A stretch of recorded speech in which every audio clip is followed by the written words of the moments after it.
Olá, você acompanha agora os principais destaques internacionais dos últimos dias. E a Agência Europeia de Medicamentos informou que aplicar 2 doses de algumas das vacinas contra a Covid é crucial para ter proteção contra a variante Delta. Segundo a agência, evidências preliminares sugerem que é necessário ter a segunda dose de uma vacina contra a Covid de 2 doses para fornecer proteção adequada. A variante Delta, detectada pela primeira vez na Índia, está se propagando muito rapidamente na Europa e constituirá 90% dos casos de Covid-19 no continente no final do verão na região. Segundo o Centro Europeu para a Prevenção e Controle de Doenças, em 10 países da União Europeia, cerca de 30% ou mais das pessoas maiores de 80 anos não completaram o programa de vacinação recomendado. A variante Delta poderia prejudicar seriamente os esforços de controle da pandemia, acrescentou a EMA. Autoridades federais de saúde dos Estados Unidos estão investigando a possibilidade de que a vacina contra o novo coronavírus da Johnson & Johnson possa aumentar ligeiramente o risco de uma complicação neurológica rara conhecida como Síndrome de Guillain-Barré. O alerta foi feito pela Agência Reguladora de Medicamentos dos Estados Unidos, com base em um sistema de monitoramento federal sobre a segurança das vacinas. A FDA identificou 100 casos do raro distúrbio neurológico após a injeção de 12 milhões e meio de doses. Destes, 95 foram graves e obrigaram a hospitalização do paciente. Uma morte foi relatada. A notícia representa um novo golpe para o imunizante da Johnson & Johnson, que recebeu autorização para uso emergencial em fevereiro, mas que tem papel menor na campanha de vacinação dos Estados Unidos contra a Covid. A síndrome é um distúrbio neurológico no qual o sistema imunológico do corpo danifica as próprias células nervosas, causando fraqueza muscular ou, nos casos mais graves, paralisia. Afeta cerca de 3.000 a 6.000 pessoas a cada ano nos Estados Unidos, e a maioria dos pacientes se recupera. O novo alerta de vacina observa que, na maioria das pessoas, os sintomas começaram dentro de 42 dias após a inoculação, mas afirma que a probabilidade disso acontecer é muito baixa. A FDA declarou que continua a acreditar que os benefícios conhecidos claramente superam os riscos. A Rússia anunciou um acordo com o Instituto Serum da Índia, o maior fabricante de vacinas do mundo, para produzir 300 milhões de doses anuais da Sputnik V, o principal fármaco russo contra o coronavírus. A associação estratégica é vista como uma etapa importante para aumentar de maneira considerável a capacidade de produção russa. As primeiras doses produzidas pela fabricante indiana estão previstas para setembro. Autoridades informaram que o processo de intercâmbio tecnológico já está em estágio avançado. O Instituto Indiano já produz outras vacinas anti-Covid, como a da AstraZeneca. A Sputnik V foi recebida com ceticismo fora da Rússia, até que sua eficácia foi validada pela revista médica The Lancet em agosto de 2020. E a ONU alertou sobre os riscos de um atraso na vacinação de crianças contra doenças como coqueluche. Ano passado, 23 milhões de crianças não receberam as 3 doses da vacina contra a difteria, tétano e coqueluche, que serve como medida de referência, segundo dados divulgados nesta quinta-feira pela OMS e Unicef.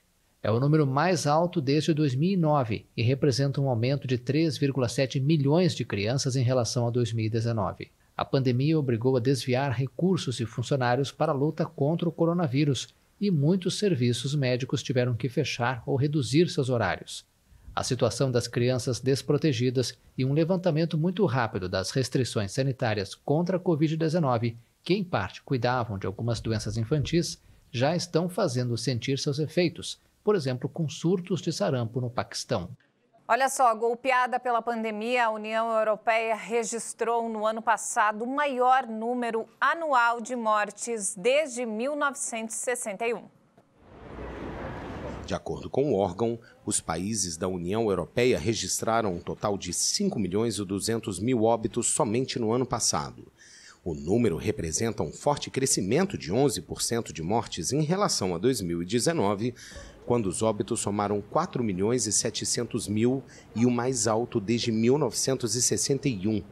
Para a Eurostat, a tendência reflete o impacto da pandemia da Covid-19.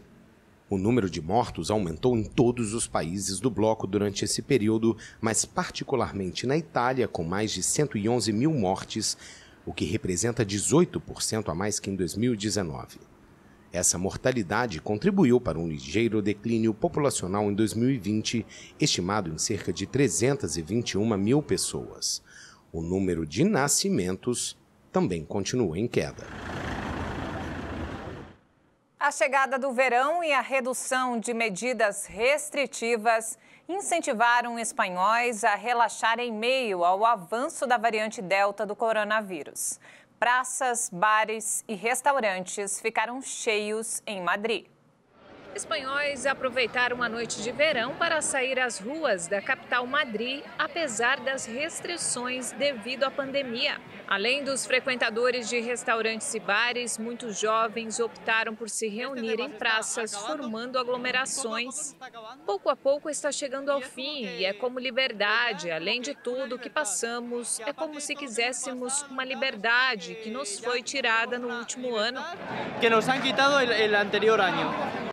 Já tinha coronavírus, assim que Eu já tive coronavírus e não tenho medo dele. Além disso, pessoalmente tenho 21 anos e meu sistema imunológico é forte. Eu não me importo. Medo a possível contágio, sim, porque eu tenho medo de ser infectada. Vejo que as pessoas estão relaxando demais. Não saio muito, mas agora que estou aqui no centro, vejo que as pessoas estão muito próximas. Não respeitam as medidas e não estão usando máscaras. Mesmo que não seja obrigatório agora, mas acho que é perigoso. Com a chegada do verão e a redução das medidas, como o levantamento de obrigação de uso de máscara ao ar livre, os contágios por Covid dispararam na Espanha, principalmente entre os mais jovens. O avanço da variante Delta é a principal preocupação das autoridades sanitárias. E a União Europeia aprovou os planos de recuperação pós-pandemia de 12 países do bloco. Com isso, as nações já podem começar a receber a primeira parte das quantias acordadas. A União Europeia implementa gradualmente seu plano de recuperação econômica pós-pandemia.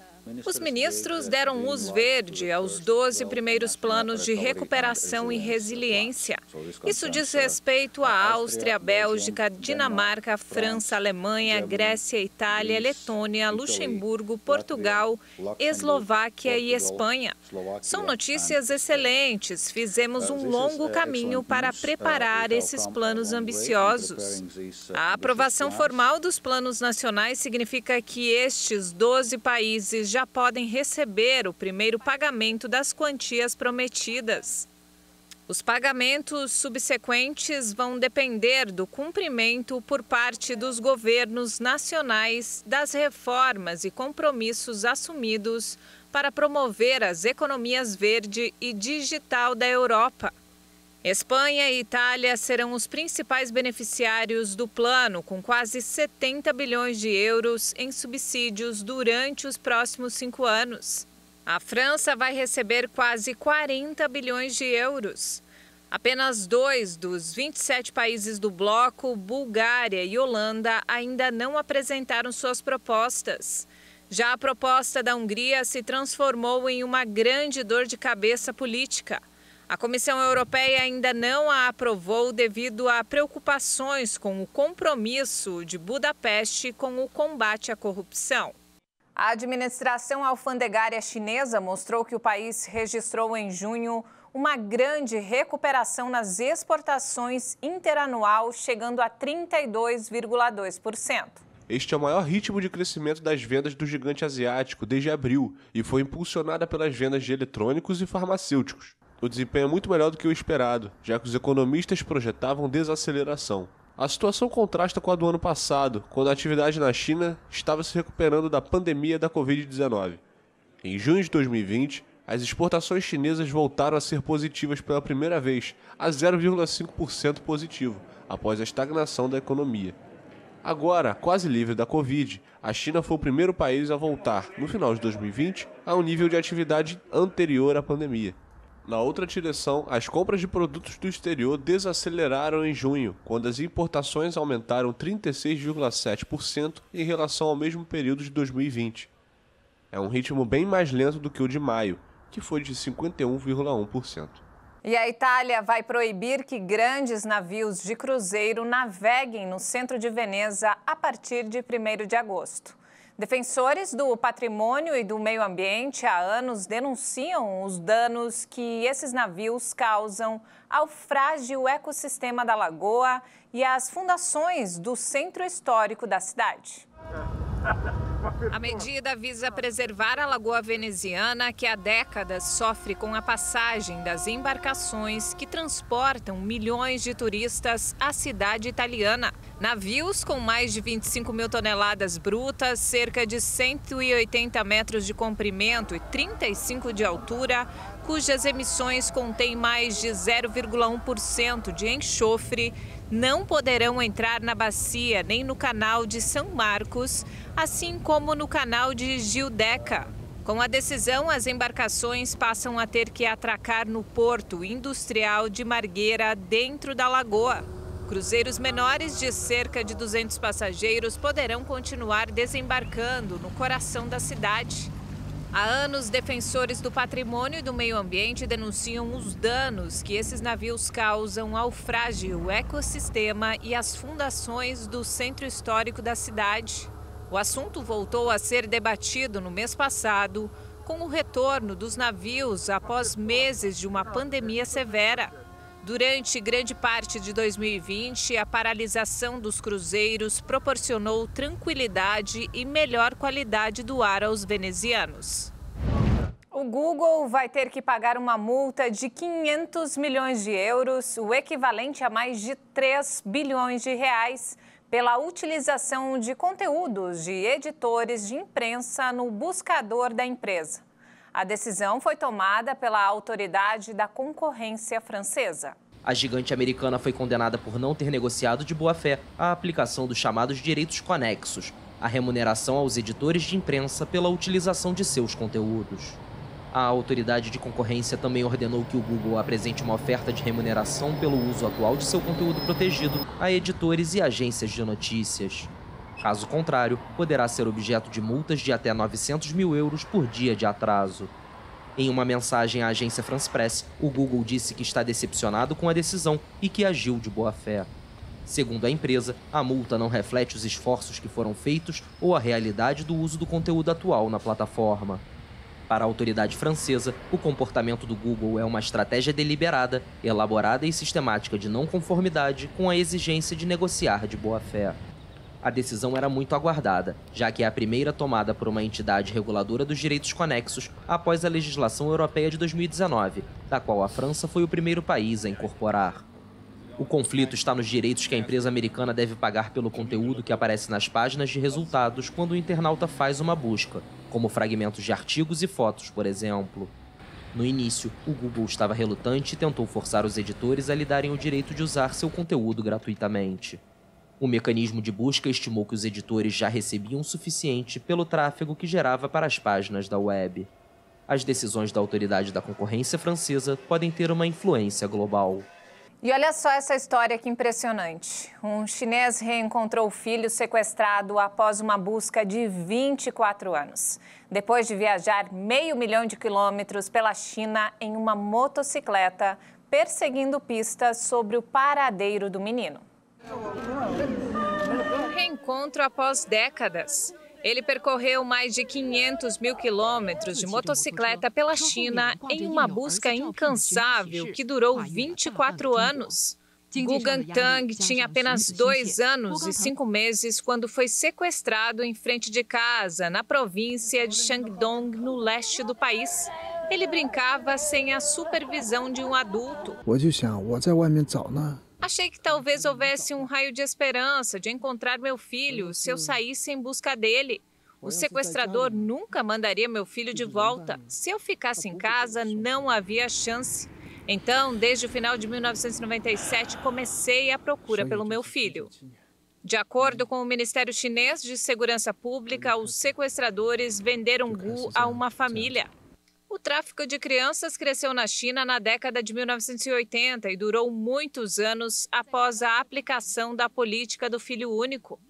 A tradicional preferência por filhos homens, junto às restrições de nascimento, agravaram os sequestros de crianças vendidas para casais que desejam ter um herdeiro. Depois de um teste de DNA, a polícia comunicou a Gu que um professor de 26 anos que vivia na província de Henan era seu filho desaparecido.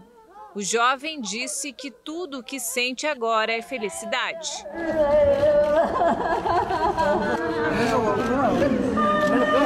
E essa edição fica por aqui. Mais informações ao longo da nossa programação. E se quiser rever nossas reportagens, acesse o canal HIT Notícias no YouTube. Obrigada pela companhia.